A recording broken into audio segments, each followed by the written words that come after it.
estudo nesta noite de Apocalipse, eu gostaria de pedir a você que abrisse a sua Bíblia, por favor, no livro de Apocalipse, no capítulo 13. Apocalipse, capítulo 13.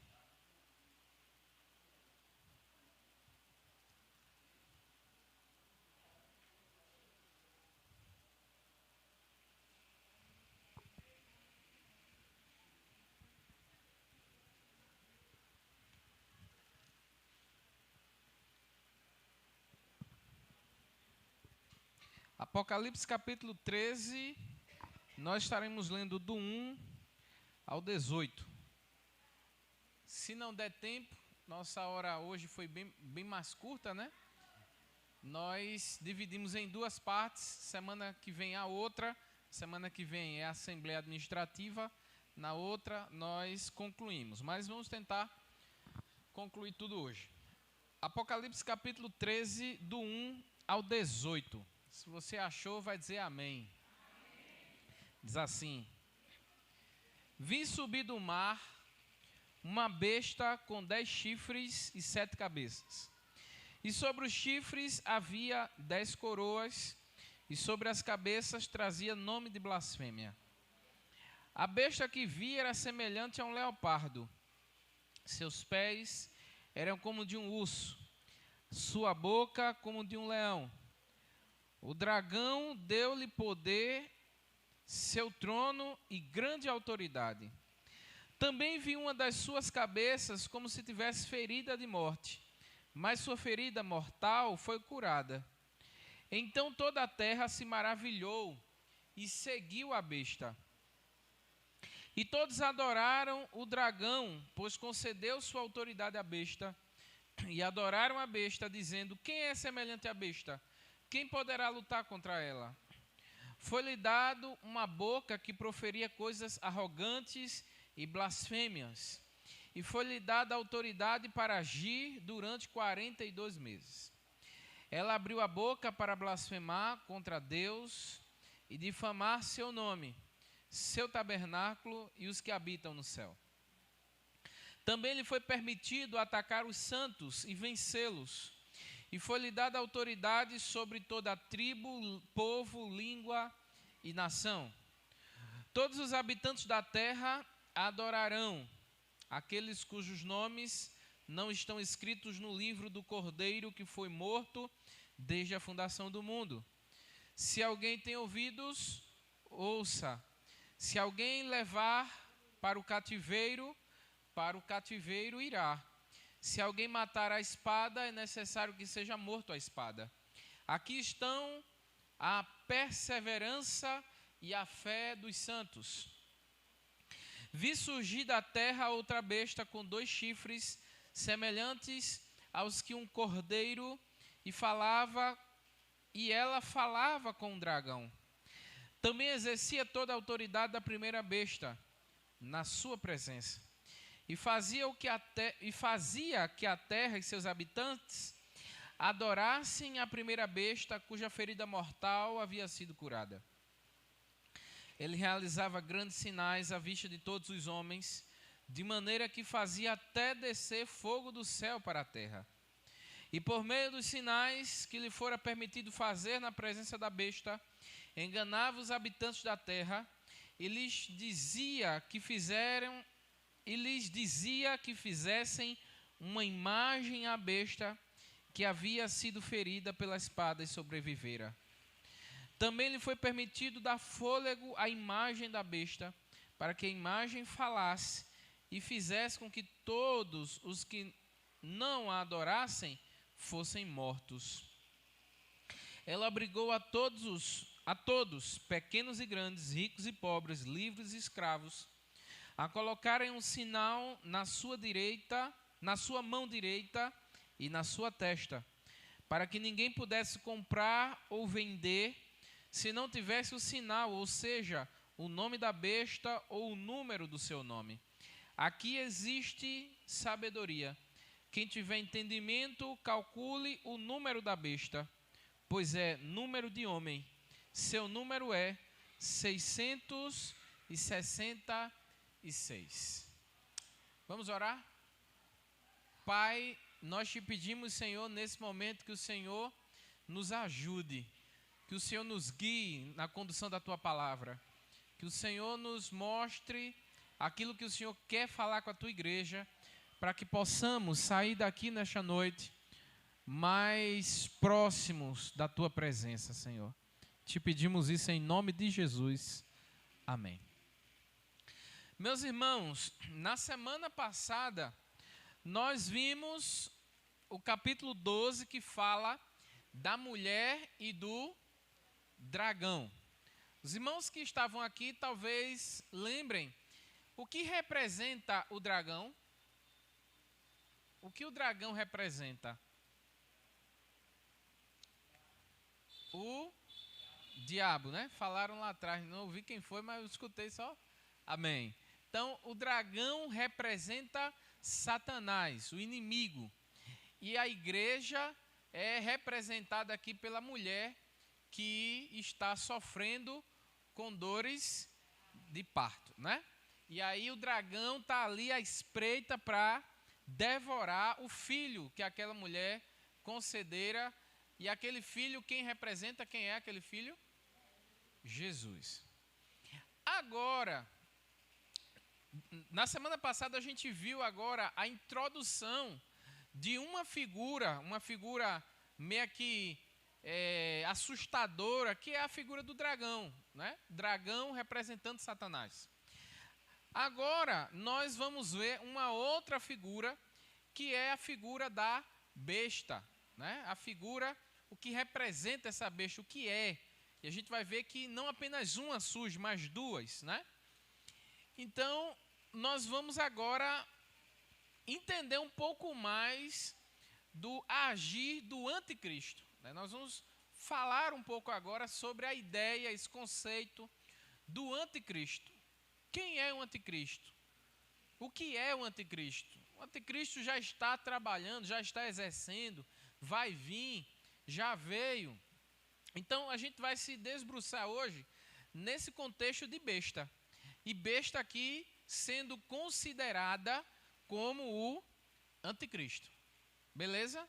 Então, a besta aqui é representada pelo anticristo, aquele que vai ser o opositor à fé, aquele que vai induzir as pessoas a apostatar a sua fé, né? A deixar a sua fé.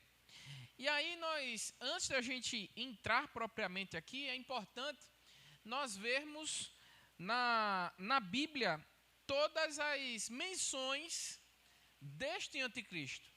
Durante todo o processo da Bíblia, a gente vai ver menções deste anticristo, né?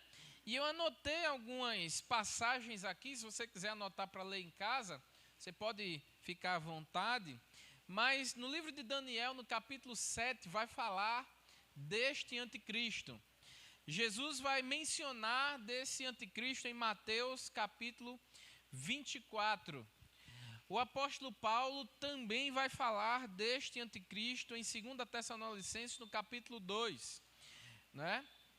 E aí, João, esse mesmo João que escreveu esse livro apocalíptico, nas suas cartas, ele vai também mencionar, lá em 1 João capítulo 4, de um anticristo como sendo um império, o anticristo sendo um sistema, o anticristo sendo como um governo. Então, durante todos esses textos, que se você ler em casa, você vai entender mais ou menos o que eu estou dizendo. Daniel capítulo 7, Mateus 24, 2 Tessalonicenses capítulo 2.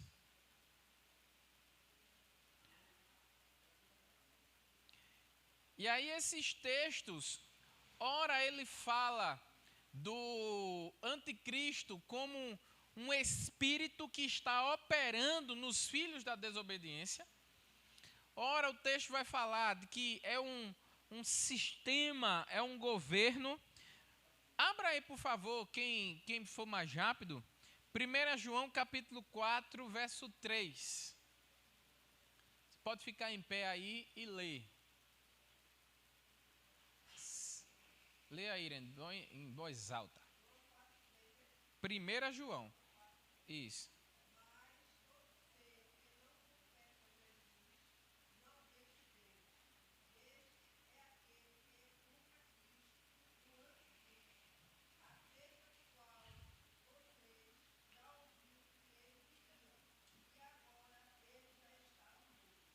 Amém. Obrigado.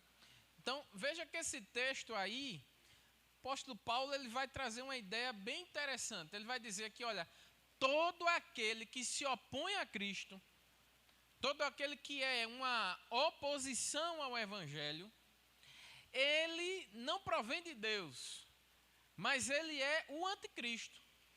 E ele ainda vai dizer o seguinte, aquele que você espera que virá, na verdade ele já está. Não é isso que no final do versículo ele vai dizer, Irene? O que ele diz no final?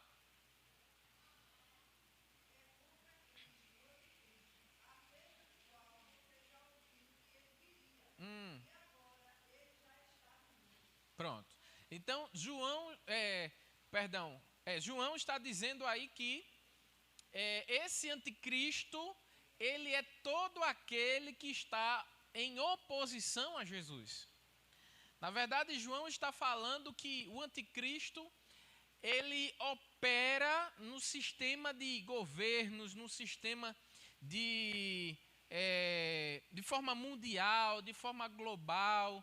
A gente vai ver em inúmeros momentos líderes surgindo, né? Surgindo na humanidade, líderes perversos, sanguinários, amantes de si mesmo, que são zombadores, não é? A gente, por exemplo, pensando aqui um pouco mais para perto, Hitler foi um caba desse, né?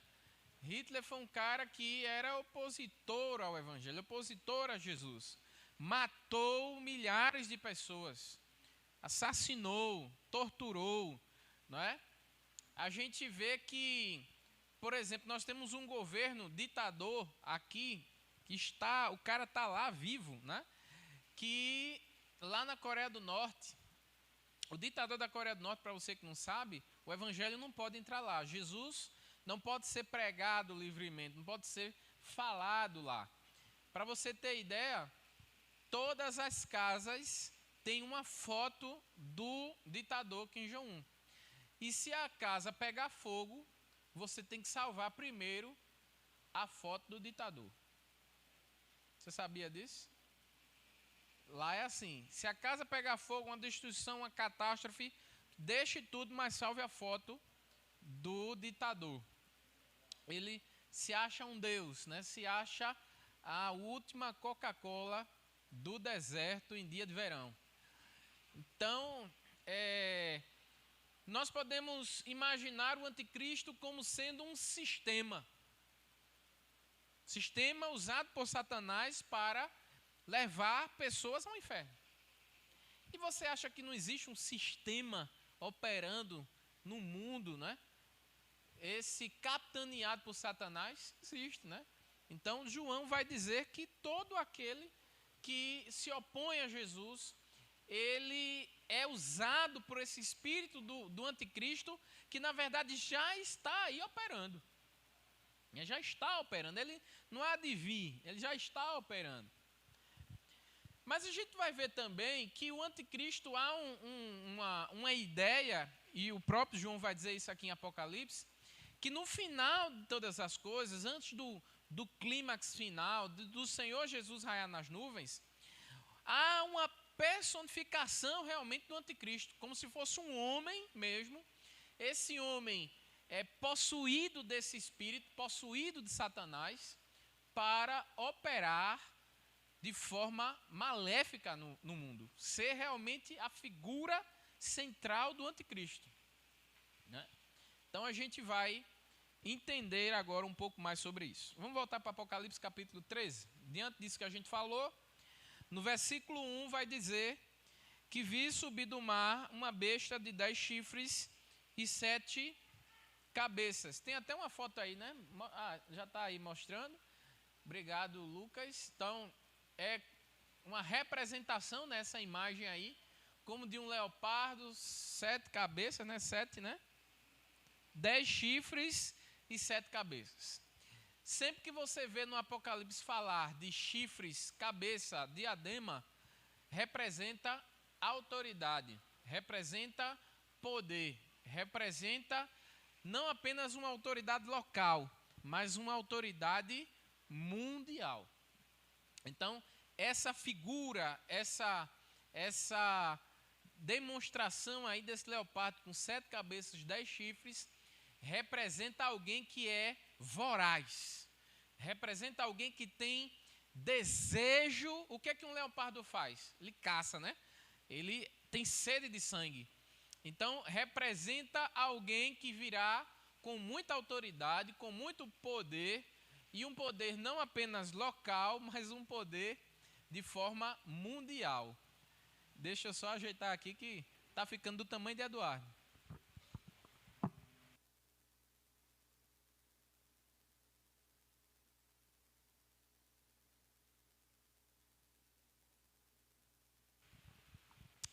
Tranquilo aí? Então, vamos continuar.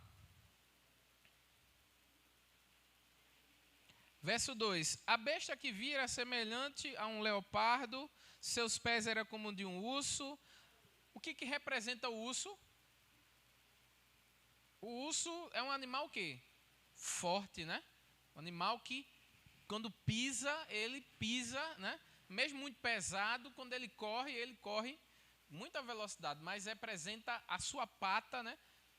Ele tem na sua mão força, né? Ele tem na sua mão autoridade.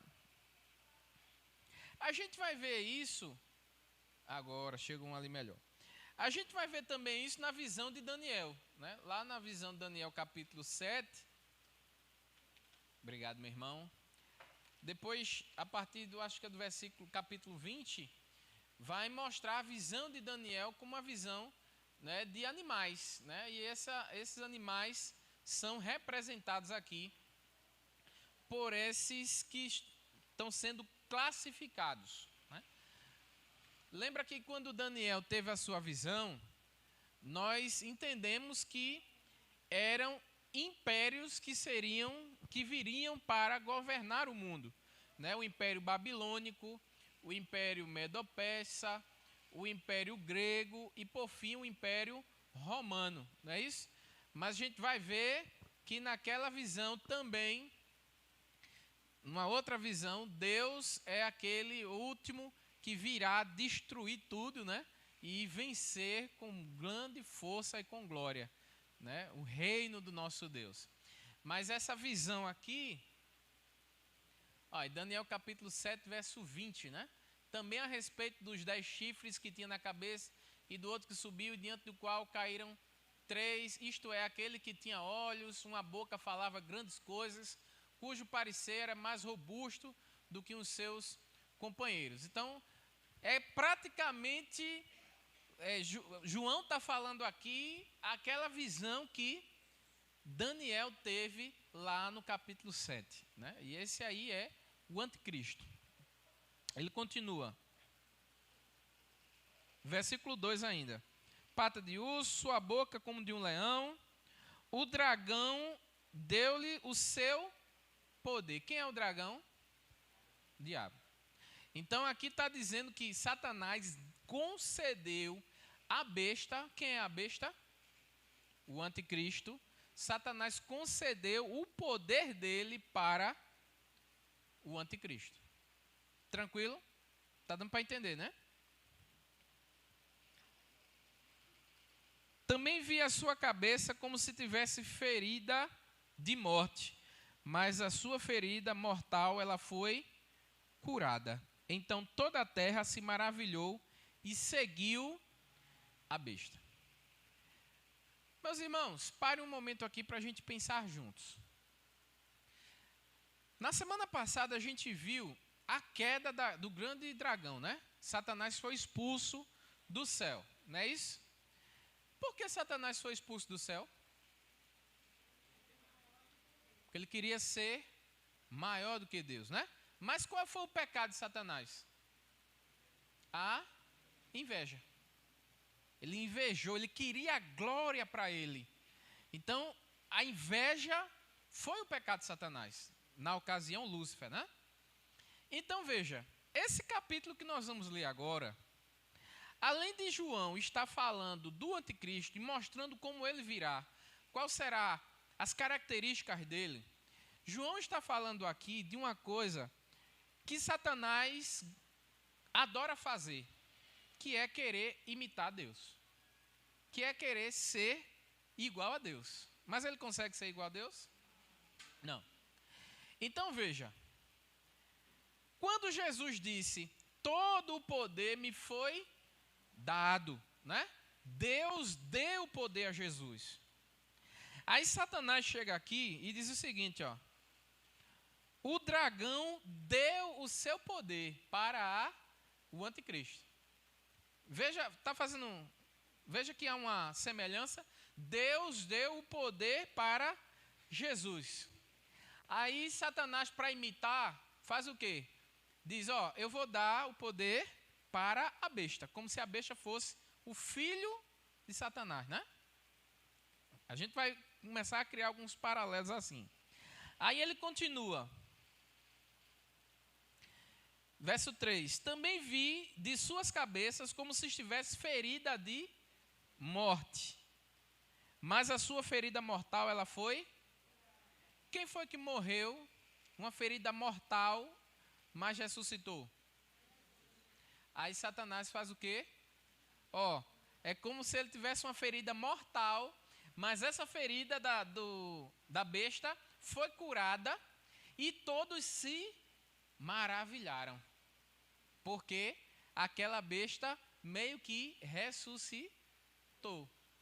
Então, é como se Satanás estivesse agora plagiando de forma extremamente errada, feia, falha, a obra de Deus. E aí ele continua.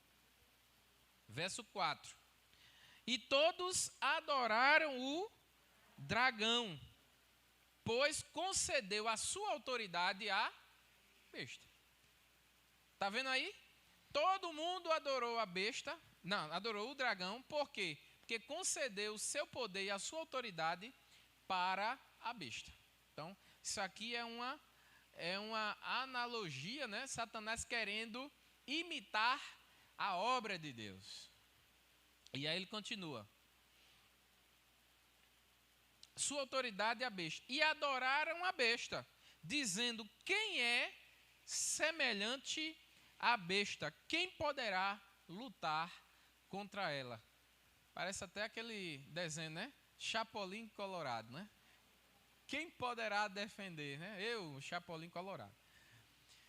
Então, o que está acontecendo aqui, meus irmãos? Está acontecendo aqui, João mostrando para nós a ideia de alguém que virá com grande poder, com grande autoridade, que exercerá uma autoridade mundial.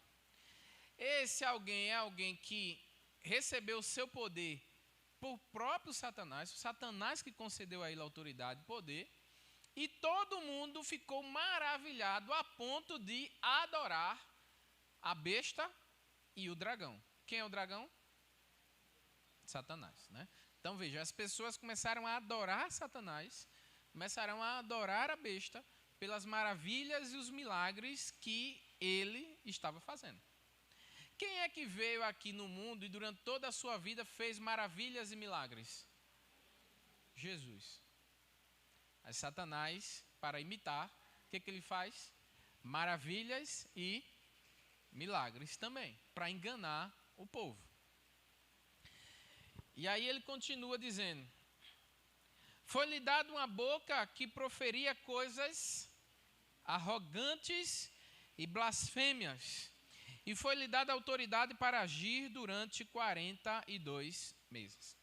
Então veja, esse homem, essa figura chamada anticristo, ele será alguém que irá blasfemar contra Deus. Ele irá desvirtuar o mundo, ele irá desvirtuar, se possível, até aqueles que são escolhidos, mas aqueles que são escolhidos permanecerão fiéis a Deus, né? Então, a ideia aqui é de que esse homem, vamos dizer assim, ele será aquele que irá blasfemar contra Deus e contra os céus. Satanás sabe que ele já foi julgado. Satanás sabe da sentença dele, né? E o poder dele é um poder limitado. É um poder que ele exerce uma influência nos filhos da desobediência, mas ele não consegue nos tocar a ponto de nos enviar para o inferno. Por quê? Porque ainda que o inimigo nos mate, Jesus, ele é a ressurreição e a vida. Ainda que o inimigo nos atinja de forma a tocar na nossa vida, porque a única coisa que ele pode fazer é tocar na nossa vida, ele não consegue tocar na nossa alma, porque ela pertence ao Senhor, né? Quer ver um exemplo aqui, né? Satanás sempre quer imitar a Deus, sempre Satanás quer fazer com que as pessoas deixem a sua fé para servir a Satanás. O que Satanás disse a Deus quando viu Jó? Deus chegou para ele e disse: tem visto meu servo Jó, homem reto, homem temente a Deus, que se desvia do mal? Aí Satanás disse o quê? Também o Senhor dá tudo a ele, né? Tira tudo que ele tem, para o Senhor ver se ele não vai blasfemar contra o Senhor. O que é isso? É apostatar, é abandonar a sua fé. Satanás já estava ali dizendo para Deus: olha, eu vou fazer Jó apostatar, eu vou fazer Jó abandonar a fé, eu vou fazer Jó negar o Senhor. Então, esse anticristo, o papel dele é esse: fazer com que os escolhidos de Deus apostatem da sua fé, neguem a Jesus, entreguem, né, a sua fé, troquem a sua fé por pratos de lentilhas. Tranquilo aqui, meus irmãos? Vamos avançar que tem muita coisa para a gente ver. Versículo 6. Sim, esses 42 meses aqui, pastor, a gente já viu isso algumas semanas atrás. Isso aqui representa um período de tempo de atuação, né? A gente vai ver que não é literalmente 42 meses, mas é um período de tempo. Um tempo, 2 tempos, metade de outro tempo, né? Irmãos vão lembrar disso. Versículo 6. Ela abriu a boca para blasfemar contra Deus e difamar o seu nome, seu tabernáculo e os que habitam no céu. Também foi-lhe permitido atacar os santos e vencê-los. E foi-lhe dada autoridade sobre toda a tribo, povo, língua e nação. Vamos parar aqui, que isso aqui é muito importante a gente entender.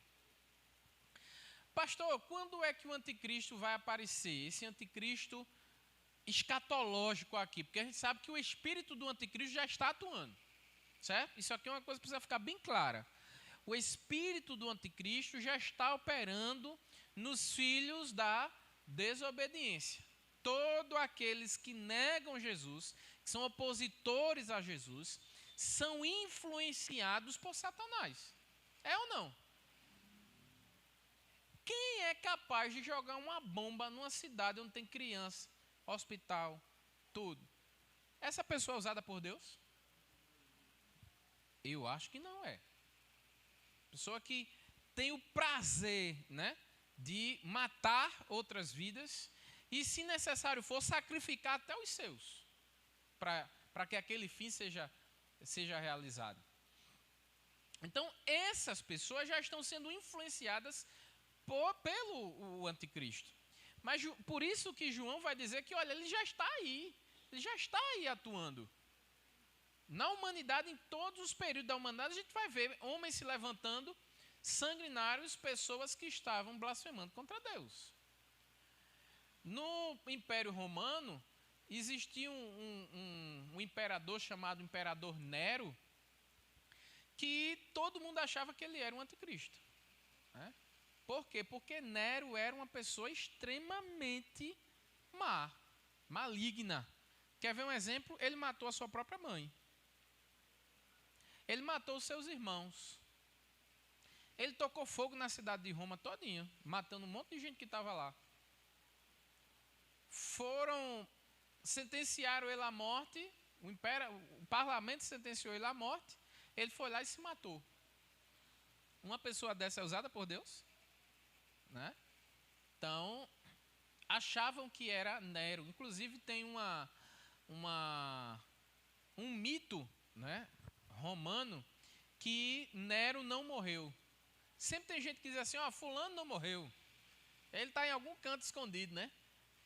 Diz que Elvis não morreu. Elvis está por aí tocando em alguma praia deserta. Dizem que Michael Jackson não morreu. Está aí fazendo seu au por algum canto aí, né? Andando para trás e tudo mais. São mitos, né? A gente sabe que essas pessoas morreram, mas dizem que Nero não morreu lá, né? E um dia ele vai voltar com toda a autoridade. Por que não? Tem muitos cristãos da primeira era, os reformadores, John Calvino, acreditavam por muito tempo que o anticristo era o Papa. Né? Eles, por muito tempo, acreditaram que o anticristo era o Papa. Inclusive, tem uma palavra, uma frase em latim, né?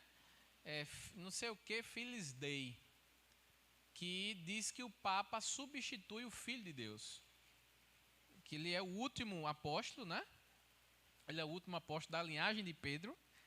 E ele é aquele que substitui o Filho de Deus, né? O Filis Dei, né? O Filho de Deus. Isso é uma heresia, né? Ninguém substitui o Filho de Deus. Então, por isso que os cristãos reformadores acreditavam que o Papa era o anticristo. Então, essa figura que vai chegar, quando é que ele vai chegar, pastor? Quando o mundo estiver em uma situação, do mundo estiver passando por um problema gigante, onde todo mundo está pedindo por paz. Paz, paz, paz. Olha, o mundo está numa situação, o mundo está de cabeça para baixo, né? Vai surgir alguém com uma fórmula secreta para acabar com todos os problemas. Vai ser o pacificador, aquele que vai resolver todos os seus problemas. A nível mundial. A nível assim mundial. Tem gente que está dizendo que é Elon Musk, né? Elon Musk é o anticristo, que é o cara tá comprando tudo, fazendo robô, mandando foguete para o espaço. Ele hoje manda na internet, ele manda quase em tudo. É o Tony Stark, né? O homem de ferro da nossa atualidade. Pastor, quem é? Nós não sabemos, mas haverá sinais. Que sinais são esses? Um governo universal, aquele que vai fazer prodígios, ele vai fazer milagres aos olhos das pessoas. As pessoas irão adorá-lo, as pessoas irão buscar a ele para ser o seu salvador, né? O resolvedor dos seus males e dos seus problemas. Por isso que eu até anotei aqui um texto, 2 Tessalonicenses capítulo 2, no verso 9 e 10, Paulo vai dizer, o homem do pecado, veja que Paulo vai dizer, falando do anticristo. 2 Tessalonicenses 2, versos 9 e 10. Paulo vai dizer, o homem do pecado fará falsos milagres, sinais e prodígios para enganar aqueles que não acreditam na verdade. Então, aí no verso 10, passa aí para o 10. E com todo o engano da injustiça para os que perecem, porque não receberam o amor da verdade para se salvarem. Então, Paulo está dizendo que aquele homem do pecado, aquele anticristo que virá, ele fará milagres, falsos milagres, prodígios, grandes sinais. Eu ainda não vi ninguém assim, que faça isso, né? Mas esse anticristo, que é o anticristo do escatom, do último, vamos dizer assim, dos últimos momentos, ele vai conseguir fazer isso. Verso 8. Todos os habitantes da terra adorarão aqueles cujos nomes não estão escritos no livro do Cordeiro que foi morto desde a fundação do mundo. Então, João está dizendo aqui, ó, quem é que vai adorar a besta? Quem é que vai seguir o anticristo? Todos aqueles que não foram marcados pelo sangue do Cordeiro. Todos aqueles que não receberam a marca do Espírito Santo. Lembra que Deus marca os seus? A gente viu isso lá atrás. Quem é marcado pelo Espírito Santo aqui? Então, quem é marcado pelo Espírito Santo, esse não cairá em engano. Esse não adorará a besta. Todos aqueles outros que não são marcados, esses sim cairão diante da besta. Aí ele vai dizer... Sim, importante também ainda, verso 7, ele vai dizer o seguinte: também lhe foi dado poder para atacar os santos. Quem são os santos? A igreja, né? A igreja santa do Senhor. Para o quê? Vencê-los. Pastor, a besta vai vencer a igreja? Pastor, o inimigo, o anticristo vai vencer a igreja santa do Senhor? Veja, a ideia de vencer aqui é a ideia de morte. É a ideia de vencer a batalha da espada. Vamos dizer assim, o cara está guerreando a espada um com o outro. Aquele que venceu é aquele que matou o outro. Concorda? Se tem duas pessoas guerreando a espada, um esfaqueou o outro morreu. Então ele venceu o outro, não foi? Então a igreja aqui é a igreja santa do Senhor, que o inimigo, a besta, terá autoridade para vencer a igreja. O que é vencer a igreja? Tirar a vida dos santos. Mas na verdade, ele só venceu a igreja de forma, vamos dizer assim, temporária. A morte física, porque Jesus irá nos ressuscitar no último dia. Então a ideia aqui é de que muitos cristãos tombarão, morrerão. Mas isso quer dizer que nós perdemos? Não, porque em Cristo nós somos mais do que vencedores.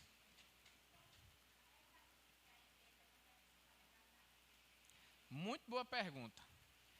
A partir do século XIX, surgiu-se uma corrente teológica, que é uma corrente defendida os pentecostais e os neopentecostais, que é a ideia de que a igreja não passará pela grande tribulação. A igreja vai ser arrebatada, né? Vai ter a tribulação, aqueles outros que não foram fiéis, inclusive da igreja, né? Ficarão, sofrerão, e se forem fiéis, quando Jesus voltar, eles vão para o céu. Se não, vai embora. Eu acho que todo mundo aqui já viu essa linha, essa corrente. Todo mundo já assistiu aquele filme Deixados para Trás, não é? Aquele filme onde a pessoa, num piscar de olhos, a roupa cai, fica só a roupa ali no chão, o helicóptero fica desgovernado, cai, o ônibus fica sem o motorista, mata um monte de gente. Porque a ideia de que haverá um arrebatamento da igreja. Isso a gente não tem respaldo bíblico para isso. A gente não tem base teológica para isso, porque a Bíblia, no livro de Apocalipse, não nos diz que haverá uma dupla chamada de Jesus. Não tem. O que se tem é que quando Jesus voltar agora, é o fim de todas as coisas. Então a igreja passará pela perseguição. A igreja passará, aqueles que, lógico, não morrerem antes, né? Que ficarem esperando o dia da vinda do Senhor, Vamos imaginar que o anticristo surgiu o anticristo, certo? E nós estamos aqui. Nós iremos sofrer a tribulação do anticristo. Estão entendendo? Nós iremos viver uma grande perseguição. A gente não vai conseguir comprar, a gente não vai conseguir vender, a gente não vai conseguir ir no mercado. Por quê? Porque para ir no mercado comprar, você tem que ir sujeito à vontade do anticristo. Então a ideia aqui é de que a igreja, aí a gente tem a base nesse versículo que acabamos de ler, que a igreja será vencida, né, pelo anticristo. O anticristo, se você dizer assim, ó, Fernando, você, para comer, você vai ter que aceitar o número da besta. Você vai ter que ser marcado, você vai ter que apostatar a fé, porque não é Jesus que salva, é a besta. Se eu não aceitar, eu não vou conseguir comer. Vou ser massacrado, vou ser perseguido, vou ser preso, vou ser escoteado e posso até morrer. Mas aí, naquele grande dia que o Senhor Jesus raiar nas nuvens, a Bíblia vai dizer que com um sopro de Jesus, ele destruirá a besta. Basta um sopro de Jesus e a besta cairá. E a igreja irá morar com Jesus no céu. Você pode dizer um amém? Amém. O grande problema aqui é que a gente fica preocupado, não é? Pastor, tem gente que diz assim, pastor, eu tenho medo de ler Apocalipse, porque tem umas situações aí que a gente fica com medo. Jesus já sabia isso. Jesus vai dizer aos apóstolos, olha, você não deve temer aquele que pode tirar a tua vida. Foi Jesus que disse. Só você não precisa temer aquele que pode tirar a tua vida. Você tem que temer sim aquele que pode tirar a sua vida e lançar a sua alma no inferno. Quem é esse? Jesus. Então nós temos que nos agarrar à nossa fé em Jesus e acreditar que ainda que nos matem, nós iremos morar com Jesus no céu. Porque a Bíblia, todo o livro de Apocalipse, toda a Bíblia, ela nos diz que a igreja passará por problemas. A igreja passará por tribulação. A igreja passará por perseguição. Mas Jesus diz, eu estou com você. Você vai ser vitorioso. É por um pouco tempo. Não importa isso, você é mais do que vencedor. Quem poderá separar do amor de Deus? Ninguém, nem morte, nem espada, nem presente, nem porvir, nada. Porque nós somos lavados e remidos pelo sangue de Jesus. Então não vejam o Apocalipse com um olhar de medo. Vai surgir um anticristo, vai surgir alguém que vai ter um poder, vai fazer milagre, ele vai perseguir a igreja. Que venha. Isso nos garante que a vinda de Jesus está próxima. Entende? Cada vez mais que o negócio apertar, tenha certeza que Jesus está voltando. Tranquilo? Diga, Melissa.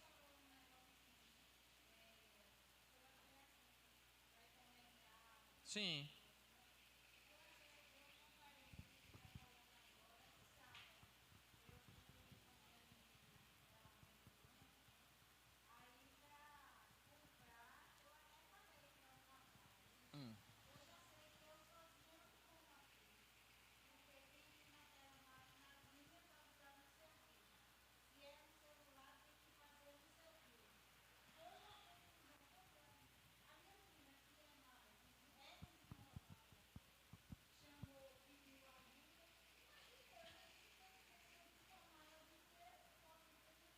Você vai chegar com dinheiro e não vai comprar.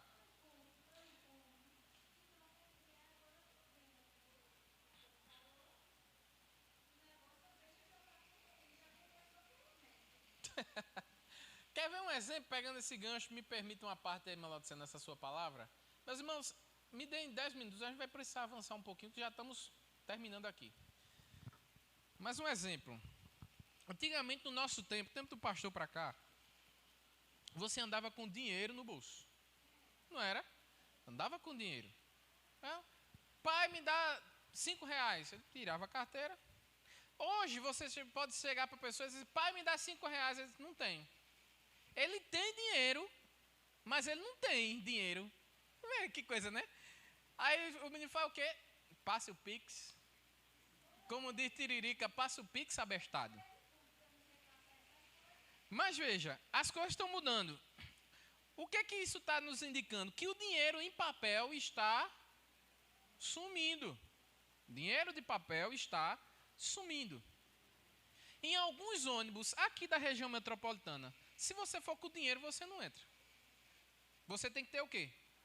Cartão. Não tem mais cobrador, né? Aí já tem lá dizendo, só aceita, vem. O dinheiro agora está sendo um dinheiro virtual. Existe uma coisa chamada criptomoeda. Porque a Rússia está tendo um monte de sanções dos Estados Unidos e outros países e ela não está nem aí. Porque o dinheiro dela todinho está em criptomoeda.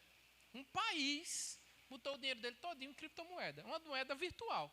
Ninguém sabe, ninguém vê, mas ela está lá. Circula o mundo todo. Né? Então veja, a tendência é todos os países aderirem à criptomoeda.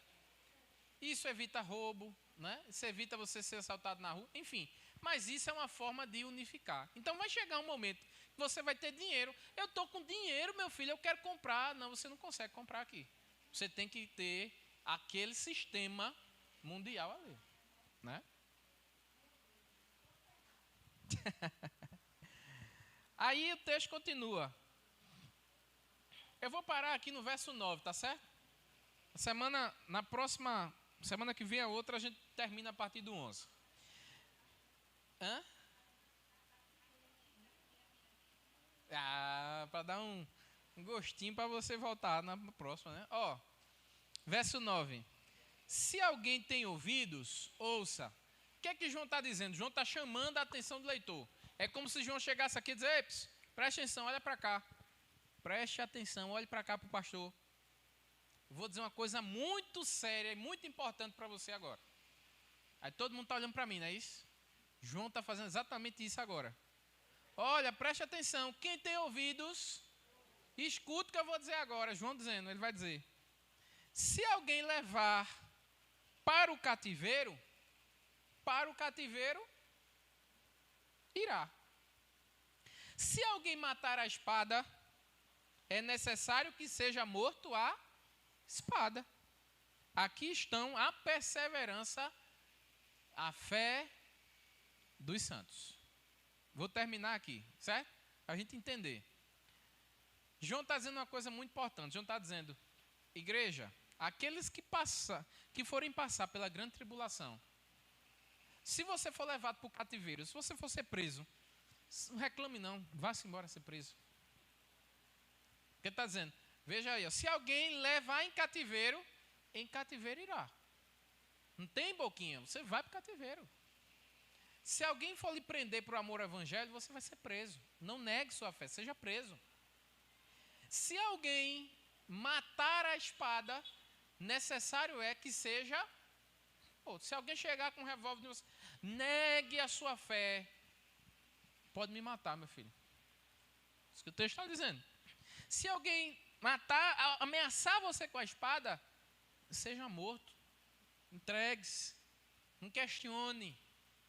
Jesus foi como uma ovelha muda, calada, passar pelas mãos dos seus tosqueadores e ali ser sacrificada. Jesus está dizendo, olha, vão perseguir a minha igreja. E se você for perseguido, aceite a perseguição. Porque essa é a paciência e a fé dos santos. Aquele que tem a fé em Deus, esse é paciente. Paciente em quê, pastor? Em passar pela provação, esperando Jesus voltar para nos redimir. E a fé em quê? De que Jesus está conosco todos os dias até a consumação dos séculos. Por isso me perguntam, pastor, por que o crente, mesmo passando por problemas, doente, às vezes chega uma notícia que está com câncer, às vezes está com a notícia de que o filho está assim, e o cristão está ali, feliz, indo para a igreja, orando, pedindo a Deus força. Por quê? Porque ele sabe que ele não está sozinho. Entende? Por isso a gente não precisa ter medo, irmã Laodicea, do livro de Apocalipse. Irmã Cléo. Por quê? Porque o Apocalipse mostra a realidade que muitos já estão passando. Muitos já estão passando isso. Ou você acha que os cristãos que estão nesse momento, missionários, lá dentro dos muçulmanos ali, daqueles caras que é Maomé para tudo, se falar em Jesus é degolado, eles vivem bem? Na África, na Coreia do Norte, veja, então, nesse momento, enquanto nós estamos falando, cristãos estão tendo a sua vida derramada. Sangue de alguns cristãos estão sendo derramados no chão. Mas não ficará assim. Jesus, ele é a nossa vingança. Jesus, ele irá vingar a sua igreja, né?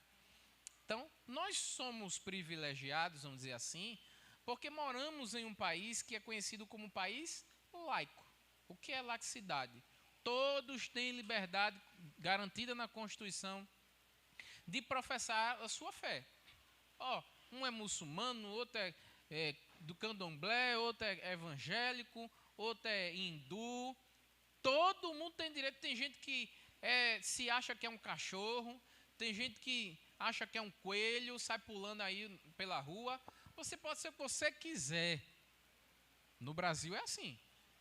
Agora, naquele dia, né, Jesus vai chamar aqueles que se entregaram de corpo, alma e coração para Ele. Amém, meus irmãos?